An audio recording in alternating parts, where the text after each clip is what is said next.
I'm Skeptical Druid, and welcome to the first episode of my vlog. As you might notice, my face is covered, and for a long time it probably will stay covered.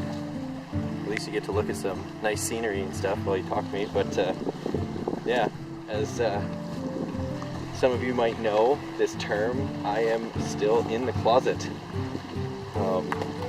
There are a few people in my life that I'd prefer not to know about this quite yet, so you know, most of the time I will just show you guys really nice scenery. I'm gonna start off my vlog by doing the 52-week YouTube Pagan challenge, and the first thing I'm gonna start off with is number one on the list is how did you find your path? How did you find your path will actually explain to you guys where the name Skeptical Druid comes from. I've barely even started this, and I've had a few people ask because they knew me as my other handle, my pagan handle that I was using, the green aspect. And so to kind of explain that, it's the reason why you can't see my face is because I'm in the closet, well, in the broom closet, about my paganism. And that's because there are quite a few people in my life that I would not like to know that I'm pagan quite yet. One day I would like to be able to tell them, but I'm just not sure how. The reason why, like the main reason why my name is Skeptical Druid is because I come from a background of, like, I didn't have parents. Like, you always hear about that when you listen to some pagans. Oh, they grew up in a Catholic home and they just fell away from the faith and this and that. I grew up in a completely atheist home. My parents did not believe in anything. My dad kind of believed in God, but that was like for him, that was himself. That wasn't for anybody else. And I grew up watching science fiction and learning in school, and I thought chemistry and all that stuff was freaking amazing.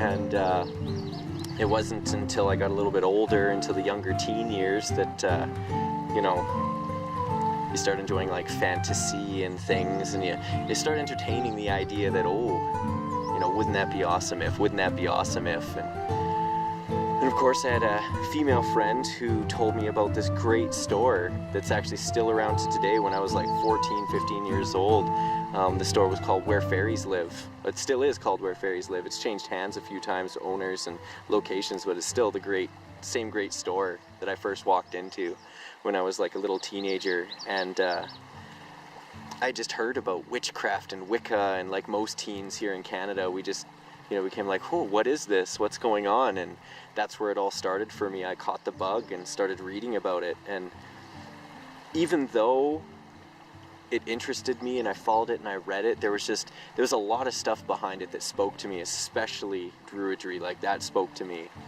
like wholeheartedly. But there was a lot of other stuff I just could not get behind. I don't know if it was just the muggle part of my brain that was like, you can't believe in this, this is not true, whatever. But, you know, I don't know, it's just, yeah, I just couldn't get past it. And still to this day, I'm 31 years old now, and that little 15-year-old and still that like disbelief and everything, that logical mind is still in there. So, you know, the one thing I can get behind is like what we're staring at right now. Like, this is magic to me. This is awesome. This is what I worship. This is what I believe in, is this big giant ball of awesome that we live on, and that amazing hot piece of gas that's flying around above us, because without the sun we wouldn't have all of this magic down here, this life. So when it comes to deity and gods and goddesses and other things like that, it's just, I don't know, maybe one day, maybe something will click, maybe it'll all understand. Like, I don't say it's not true or any of that. I just can't figure it out. That's just the logical part of me. That's where the skeptic part of my name has come from. So that's pretty much it.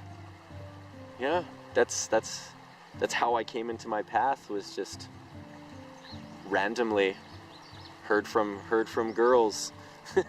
Other teenage girls, because here in Canada that's usually where it starts, is the the teenage girls, they start to get into Wicca and witchcraft and reading books, and then us boys that are around them either go, you guys are dumb, or you get a few like me that are like, what is this?